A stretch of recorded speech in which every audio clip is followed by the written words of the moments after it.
Warnings about another impending COVID-19 surge did not keep people away from downtown St. Augustine tonight. The crowds were huge at Nights of Lights on this Christmas Eve.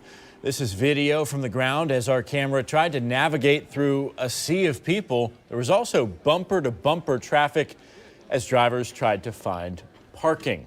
News4JAX reporter Eric Avanier live for us in downtown St. Augustine tonight. You've been talking with locals and tourists. Eric, what are they telling you? Well, everyone we spoke with tonight say that they were fully aware that Omicron is the most dominant variant of COVID-19 throughout the U.S. Some of the folks that we spoke with say that despite that, they are fully vaccinated. However, they were wearing masks because they say that they have some concerns. The rest of the folks we spoke with, an overwhelming majority of the folks we spoke with, say they were not concerned.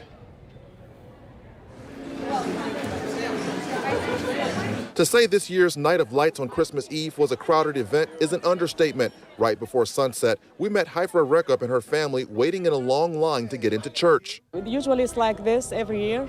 We met Dave Apperton waiting in a long line that extended down the block to get into Harry's restaurant. We've been in line maybe about almost an hour, about 45 minutes. We asked folks if they were concerned about being in the middle of crowds. I'm vaccinated and I trust that everybody does the right thing, so I'm really not concerned. It's just important for us to stay safe and make sure we all wear a mask. If we're vaccinated, we've recently gotten boosted and, we're outside. We're trying to practice some social distancing as much as possible. So, I feel safe. Just take the precautions and, do everything you can to protect yourself and the people around you. If this were something that you were worried about doing, then maybe stay inside, stay home. But for me, this is the right place to be. I feel safe about it. I feel fine about it.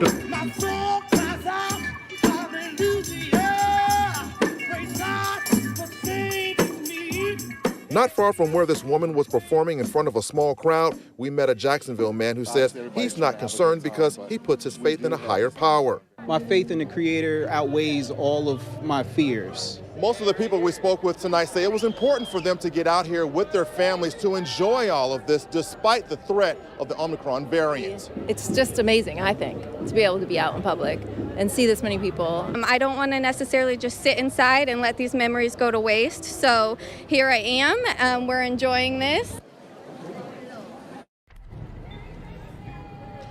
Now, right now, the majority of that crowd you saw in the story has dissipated. However, I can point out that there is still quite a few people out here. As we pan the camera here, you see quite a few people that are still out here. They're milling about. And we're seeing lots of families out here. And the one thing that we are seeing, I must add, is that we are seeing quite a few children who are out here with their families. And those children are, in fact, wearing masks. Reporting live in St. Augustine, Eric Avanier, Channel 4, the local station.